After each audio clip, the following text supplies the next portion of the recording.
আসসালামু আলাইকুম। সবাই কেমন আছেন? ভালো আছেন? আমরা আলহামদুলিল্লাহ ভালো আছি। আজকের রেসিপি হচ্ছে লইট্টা মাছ ভুনা। অনেকে লইট্টা মাছ রান্না করতে গেলে একদম ডাইল হয়ে যায়, থাকে না। আমি আজকে যেভাবে রেসিপিটা দেখাচ্ছি এভাবে যদি আপনারা লইট্টা মাছ ভুনা করেন তাহলে আপনাদের লইট্টা মাছ কখনো ভাঙবে না, একদম গোটা থাকবে। আসলে কঠিন কিছু না, এক একজনে এক একভাবে রান্না করে। আজকে আমি যেভাবে রান্না করতেছি একদম সাদামাটাভাবে রান্না করতেছি, গরম মশলা দিয়ে। দেখতে সাদামাটা লাগতেছে কিন্তু খেতে অনেক মজা হয়েছে। একবার রেসিপিটা দেখার চেষ্টা করুন।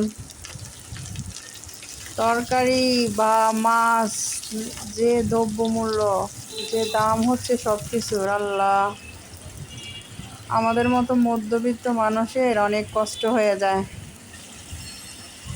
আর যারা আমাদের থেকে আরও নিচে আছে তাদের আল্লাহ কীভাবে রাখছে আল্লাহ ভালো জানে।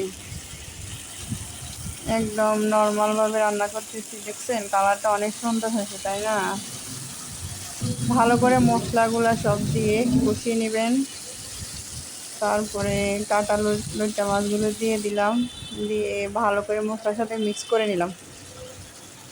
আসলে কি লইট্টা মাছগুলো হচ্ছে বারবার নাড়তে গেলে না এগুলো হয়ে যায়। আর পরিমাণ মতো ঝোল দিয়ে এগুলাকে ভালো করে ঢাকনা দিয়ে দিবেন। ঢাকনা উঠিয়ে হালকাভাবে কড়াই ধরে একটু নেড়ে দিবেন। দেখছেন রান্না হয়ে গেছে, পুরো গোটা গোটা রয়েছে না, একটা পিসও মাছ ভাঙে নেই। দেখতেন, দেখতে যেমন সুন্দর, খেতে অনেক মজা। আল্লাহ হাফেজ।